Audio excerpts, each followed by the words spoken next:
Hello there, welcome to my brand new channel. I'm EVJ Reacts or Watches. I haven't figured out the channel's name yet, but I'm getting there, at least by the time of this recording.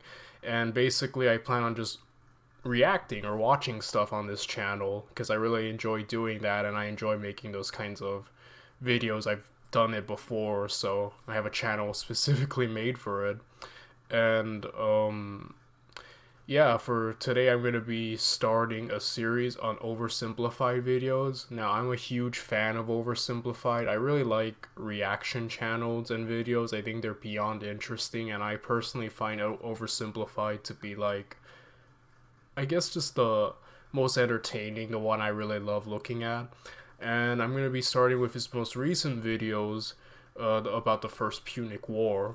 So I don't know much about the First Punic War. I really don't, guys. If you held a gun to my head and say, tell me one fact about the First Punic War, I'd be like, well, maybe I'd say Rome won, but that's really all I've got.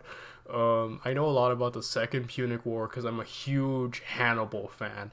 I love Hannibal. I'm a huge nerd for like ancient battle tactics and generals, you know, like from Alexander the Great to Napoleon, and Hannibal's, you know, Julius Caesar. Hannibal's at the top of my list. I just find his exploits the best, like the crossing of the Alps, how he probably was like Rome's greatest nemesis, arguably. So there's just a lot I love about Hannibal. I can gush about his exploits from the Second Punic War all day, but it's not the point of the video. While knowing a lot about that, I don't know about the first, and that's what I'm hoping to learn more about by watching Oversimplified's content, rewatching it because it's been a while, and yeah, really, you know, hopefully learning more.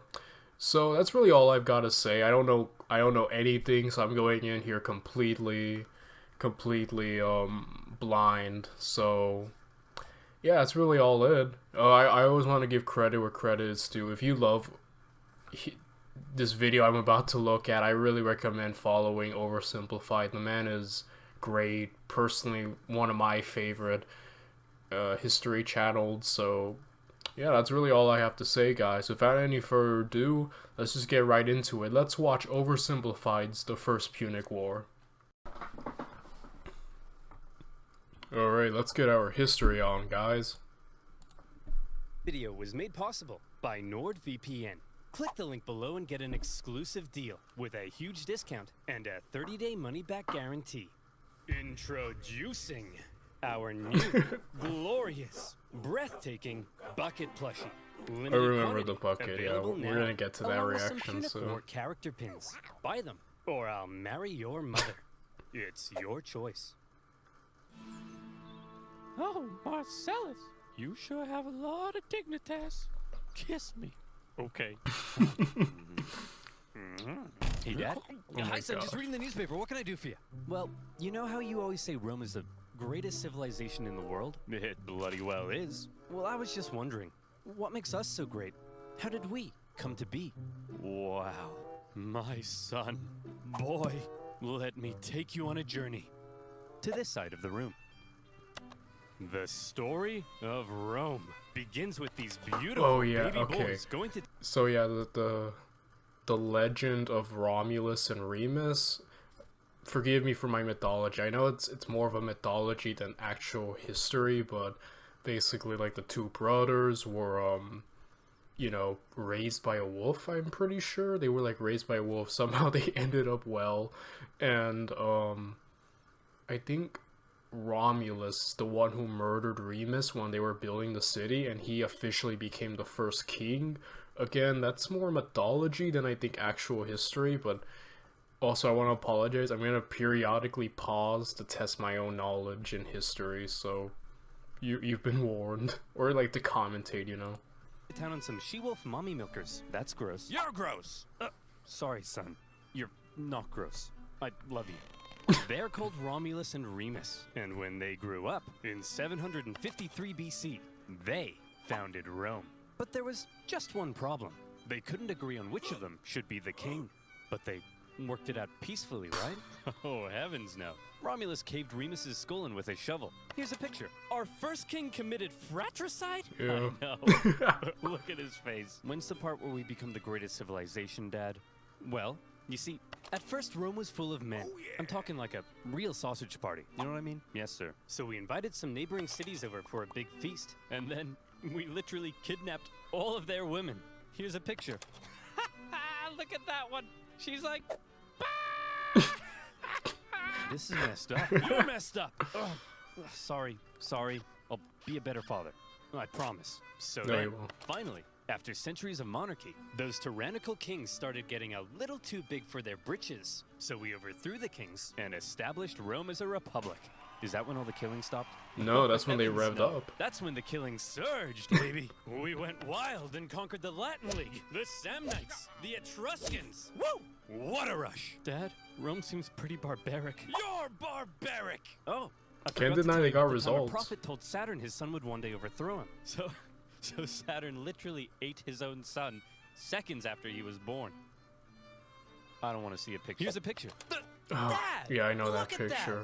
That's messed up, man. Are we really this uncivilized? Hey! If we were so uncivilized, would we use communal toilets where we all fart and poo together in one big stinky, steamy, dirty toilet room? Oh. Yeah, Dad.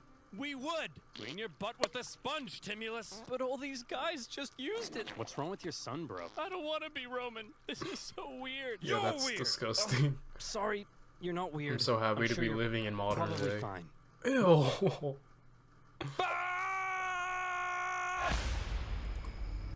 Yeah, you know, a lot of people are like, oh, if I could go back, but I'm like, I think we have more luxury than like medieval kings did, like nowadays. Like even me in my normal home probably has way more than they did back then, so it's nice to like look back on it and all, but I'm very happy to be where I'm at in life, in this age of humanity. But yeah, Rome was really like, they were go-getters, to put it nicely. They were very violent though, but no one can deny they got results, the Romans. No one can deny that.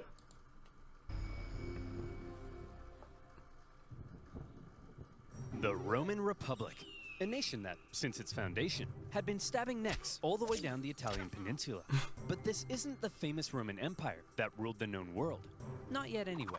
This is a relatively juvenile Rome, still just a regional power. In 264 BC, the big daddy of the Western Mediterranean was Carthage. Yeah, Let's rewind a Carthage, bit. yes. Carthage was founded in 814 BC, when some Phoenicians in Tyre had a mega surplus of goods and decided to export those goods across the Mediterranean. They became the dominant trading power in the region, and to support their growing trade network, the Phoenicians established a number of colonies, one of which was Carthage. Therefore, Carthage began its life as a Phoenician trade colony, and the Carthaginians were actually Phoenicians. Or, if you're a Latin-speaking Roman, they were Punic, hence the name of the video. Over the centuries, Carthage gradually expanded and became the region's base of power. Just like Rome, Carthage was a semi-democratic republic with its own senate and judiciary. But there were also some pretty hefty differences between the two. While Rome was big into farming and stabbing people in the neck, the Carthaginians, on the Who are other seafaring hand, just like people, their right? Phoenician forefathers, had built their power through trade Oh. and navigating the waves. They went here and there, selling ivory tusks, gold, and slaves. And as a result, they were rolling in it. Whenever they weren't busy swimming around in their copious hoards of money, in their spare time, they also possibly enjoyed sacrificing their children to Baal, the god of... Yeah, Baal. Sorry, my biblical knowledge is coming out, but I'm pretty sure what they would do is they would take a baby and put it in the fire. Like, the statue was heated by flames, and so they would put the baby on, like, the Baal's hands, and it would, like, melt. It was awful, guys, it was awful. Let me just check my notes. Ah, yes. Plant fertility. Oh boy, these figs aren't looking too hot. Maybe if I throw my son into a burning pit of fire, they'll grow. Have you tried watering them, Dad? Nah. No, we'll try that second. As a result of all their trading, Carthage had emerged as one of the Mediterranean superpowers. But wait, they said. Rome? What the heck is that? Well, I know it's a pretty obscure little country that you've probably never heard of. But this spunky young nation was about to upset the entire region's balance of power. Gosh darn it.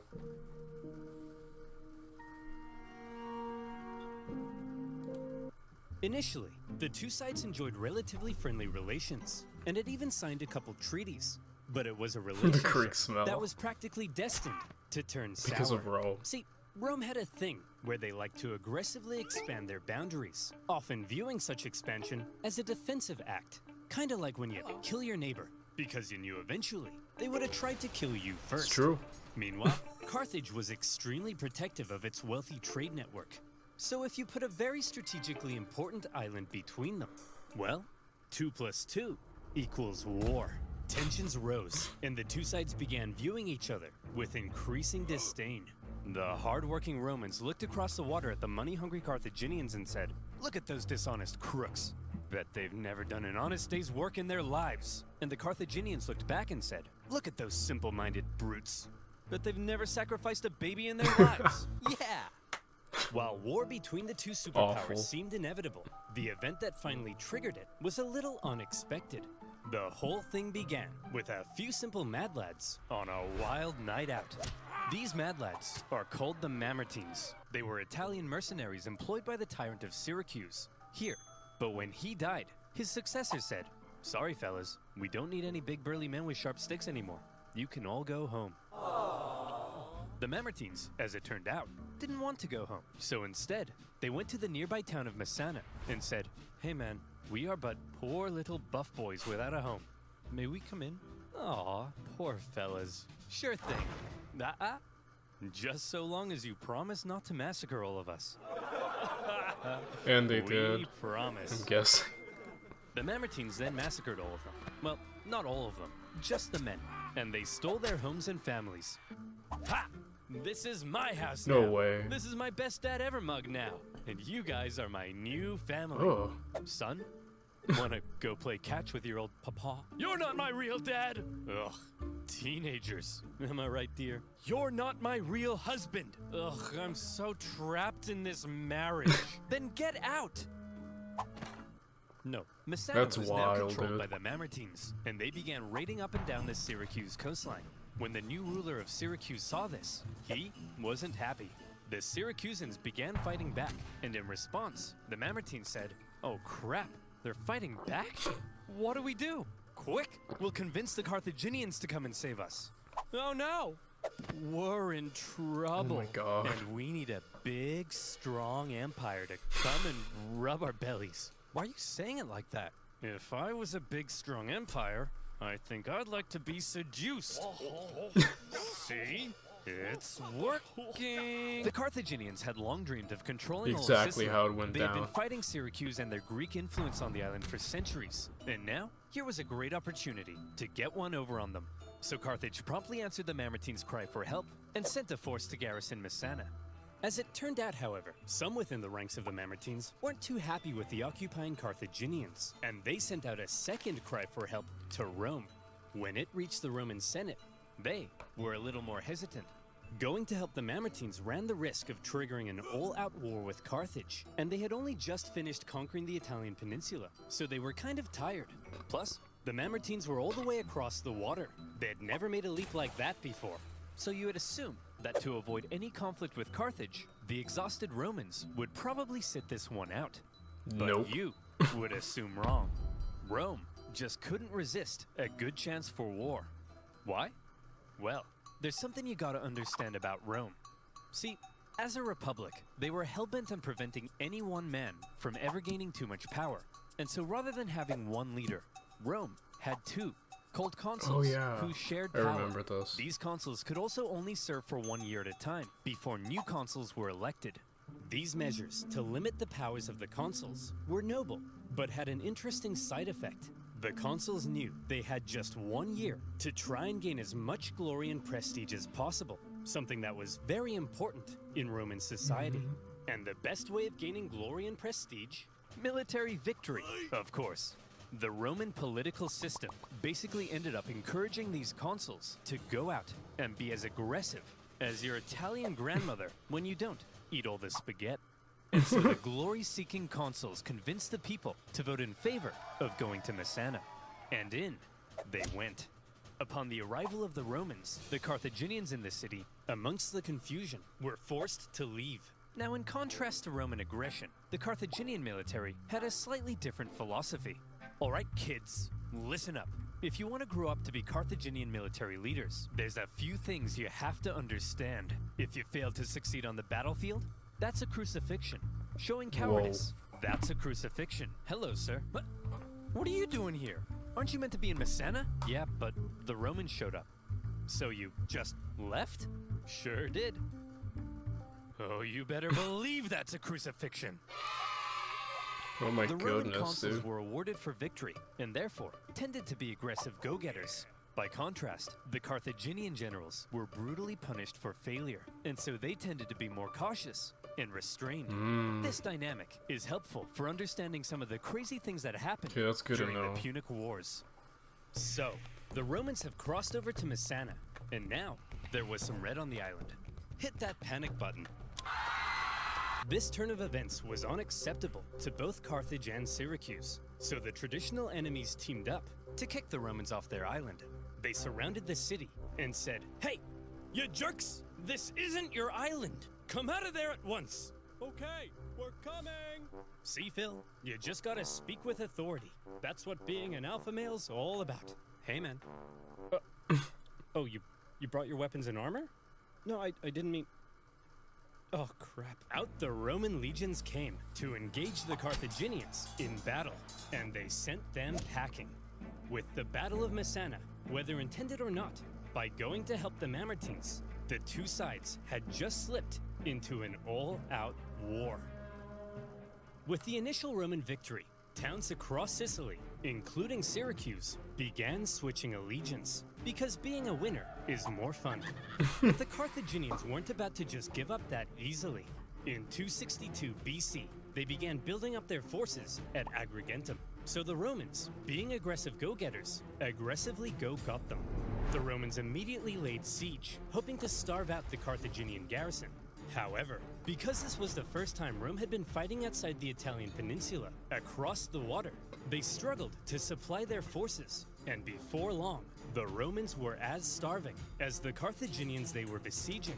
They had to forage for food, leaving them open to ambush.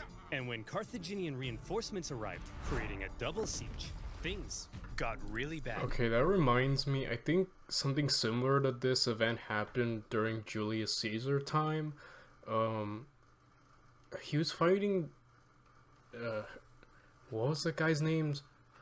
Vercingetorix or something. I apologize for butchering to all my to any history buffs watching.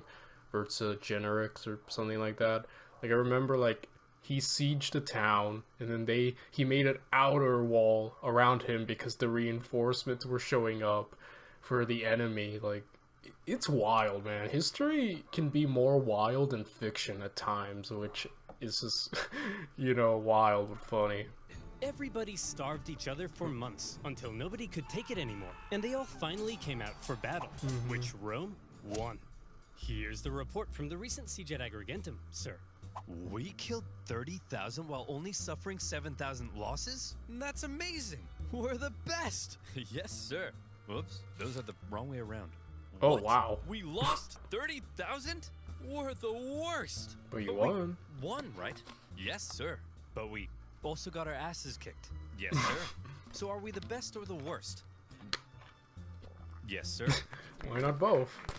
The Romans won at Agrigentum because they were aggressive go-getters, and they now began eyeing up the possibility of conquering the entire island. But they also suffered very heavy losses, and it was clear they couldn't sustain a campaign if they couldn't supply their troops. Here's the issue. Sicily was an island. Islands are surrounded by water. A strong navy would be vital for supplying troops and winning the war. Here was Carthage's navy, and here was Rome's. I think you can see the problem. Yeah, one was a This planet's all seafaring we know. people and the other But we're wasn't. not treating it that way. Historians debate just how much naval experience Rome had at this point. Presumably, they must have had something to defend their shoreline. But whatever it was, it would have paled in comparison to the Carthaginian juggernaut. And so Rome had to figure out exactly what to do about all this water. Come on, men. We're not gonna let some pansy candy-ass water get in the way of our glorious victory against Carthage. Charge! Tell my kids I love them. We're gonna need a bigger boat. What's a boat? I don't know. If the Romans wanted to win this war and obtain Sicily, there was only one thing for them to do. I guess we're just gonna have to go ahead and build ourselves a war fleet, aren't we? From scratch? From scratch. Well, we don't even know how. Never mind how to fight with one. Don't worry, Hank. We're up to the challenge. Hank. Come on, guys. We're Romans, and Romans aren't afraid of anything. And so, the Romans worked long and hard trying to figure out how on earth you actually build the latest style of warship. In the end, they had a bit of luck on their side. A Carthaginian quinquereme ended up accidentally grounding on Italian soil. The Romans found it and copied the design. While the new fleet was being built, the Romans trained rowers on land. And would you believe it? The Romans put together a full fighting fleet of 120 warships in just 2 months. A staggering. That is efficiency there, man. The Romans, you have to admire that they don't quit. Like I said, I know a lot about the Second Punic War. Even when they were on the losing end, they just don't surrender. They don't back down, you know? I just can't help but like admire their perseverance and their determination. They just have a lot of grit, you know? And this really shows, man. Feet. Now, I know what you're thinking, but oversimplified. If the Romans can build a war fleet... I have a theory that dude's oversimplified. I don't know why, but this is my prevailing theory in my head. From scratch in 2 months, then why does it take you half a year to make a video? Well, my valued subscriber. Then why does it take you half a year to make a video? Well, my valued subscriber, I think you should shut up. What the heck? Quality how on over earth quantity, did the right? Romans learn how to build a war fleet? This shouldn't be happening. From what I hear, they copied the design from us, sir. Well, how on earth did they get the blueprint, Carl? I don't know, sir. But I'll tell you what. If you're worried about people stealing your data, no, and you want to protect yourself from outside threats, don't you dare. Then you, my friend, if you mention NordVPN, I'll scream. Should use NordVPN. The Romans have a navy, and it's time to put it to the test. But how does one wage ancient naval warfare? Easy. All of the ships had giant bronze rams on the front, so all you had to do was outmaneuver the enemy and give him the jimmies. Easy as pie. And so the aggressive Romans set out for some good old-fashioned jimmy giving. The consul, Gnaeus Cornelius Scipio, set out for the town of Lipara, believing the garrison there wanted to join the Romans. As he entered the harbor, however, he found himself trapped by a Carthaginian fleet, and in the following skirmish, he was completely outmatched. The Romans may have had a brand new fleet, but when it came to engaging in actual combat, their inexperience showed. Yeah, that makes sense. There was just something better about the Carthaginian ships. The Carthaginian rowers had nicer abs. The entire Carthaginian Empire had been built on expert seamanship. So, when it came to water, the Carthaginians were better, and the Romans were wetter. In their initial skirmish, the Romans were beaten so badly that the consul, Scipio, was given a nickname, Asina. And if you're wondering what that means, just drop the Ina. So what were the Romans to do? How could they possibly stand up to this Carthaginian superpower? Well, there's something you gotta understand about the Romans. Back when they found that Carthaginian ship and copied its design, that wasn't a one-off thing. Copying their enemies was as Roman as punishing murderers by sewing them into a leather pouch with a monkey, snake, and rooster, and then throwing them into a river. No which way. is a thing they did. Wait, what was I talking about? Oh yeah, That is wild, copying their dude. enemies. Many of the most famous Roman inventions were actually borrowed. Aqueducts, chariot racing, their gods. Even in warfare, the Romans would get pierced by a Sabine javelin, and they'd be like, wow. They'd get hacked to bits by an Iberian sword, and they'd be like, wow. And they'd copy the designs for themselves. However, they wouldn't just copy. Yeah, another thing to admire, they were incredibly adaptable. Like, just like, oh, you beat us with this cool gear? Alright, we'll just use it for ourselves. Like, that's awesome. It. They would advance it, finding ways to adapt it as perfectly as possible. And in the case of naval warfare, the Romans realized if they wanted to beat the Carthaginians at their own game, they would have to adapt. The Romans excelled at combat on land, not on water. But what if, they said, we could somehow turn a sea battle into a land battle? Sounds crazy, right? Well, they made a couple of tweaks to their warship, and look, here they come again. They must love getting their asses kicked. Sir? What's that toll thing sticking out of their ships? They really are idiots. Look at that thing. That'll make them blow over. I mean, look at...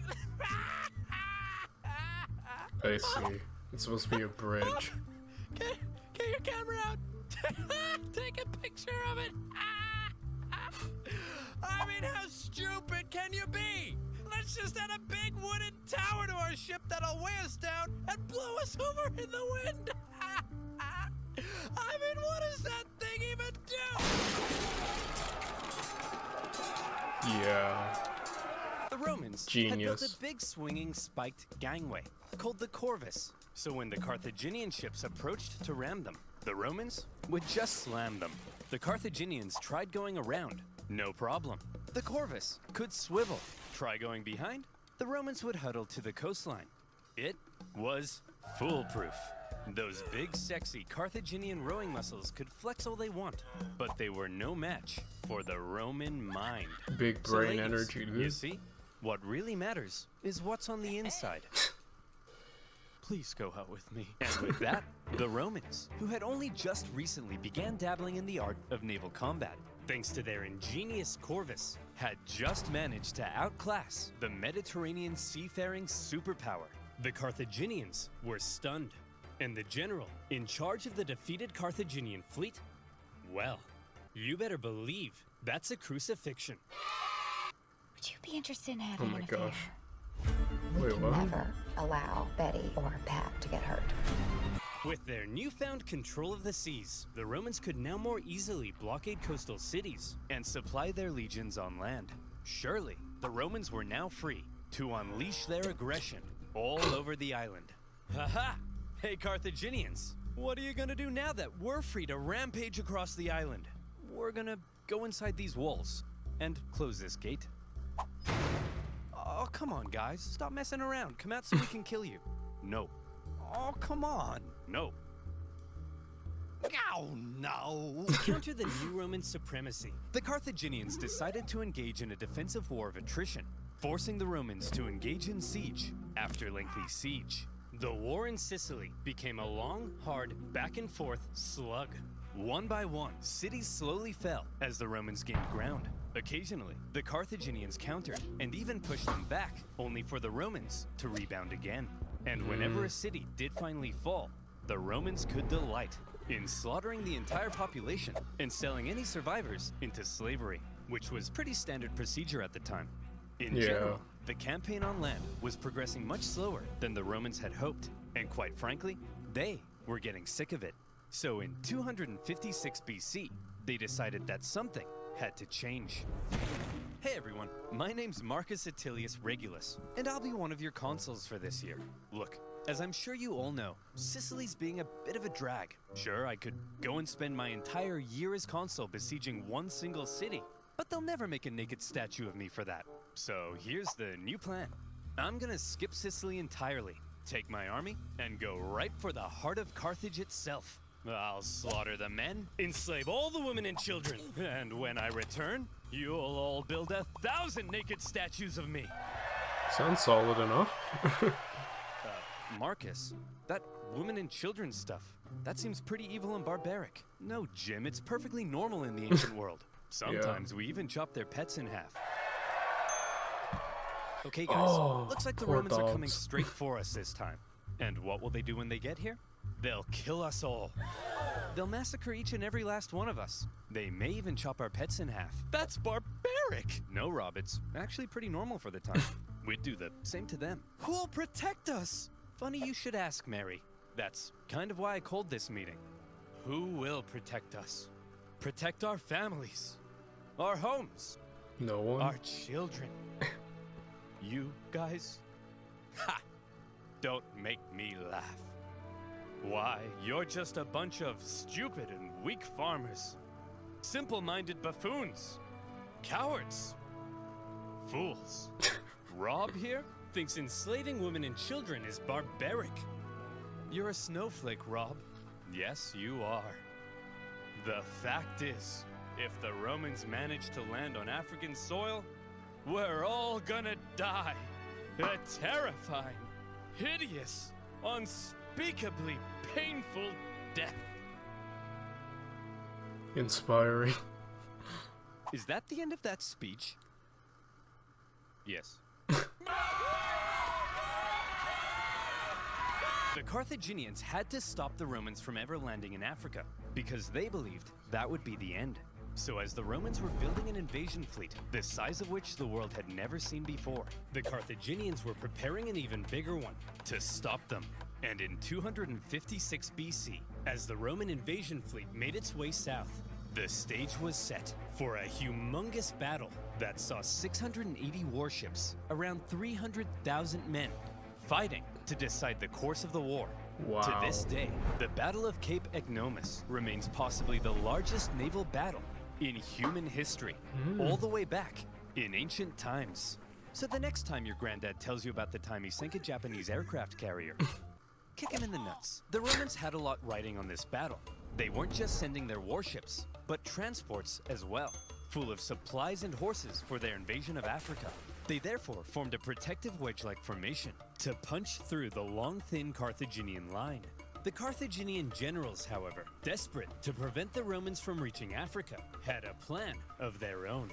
As the Roman fleet approached, the Carthaginian center feigned a retreat, luring the Romans in so their outstretched flanks could envelop them and get around the Roman corvus. Oh, wow. A clever plan. But Didn't with work. such a huge battle and so many ships crowded together, the Carthaginians struggled to maneuver as hoped. And in the chaos, 3 separate battles emerged across the huge battle space. With the number of ships limiting their ability to maneuver, the Carthaginians became sitting ducks, and all the Romans had to do was start swinging. The Roman center came out on top, and were then able to turn around and rescue their pinned down flanks. The Battle of Cape Ignomus was a Roman victory. Wow. Okay guys, I'm gonna get to reacting to part 2 immediately right now. If you enjoyed this video, please like, follow, subscribe, and I'll see you in the next one, which I plan on making at least a day after this one. You'll see. Bye everyone.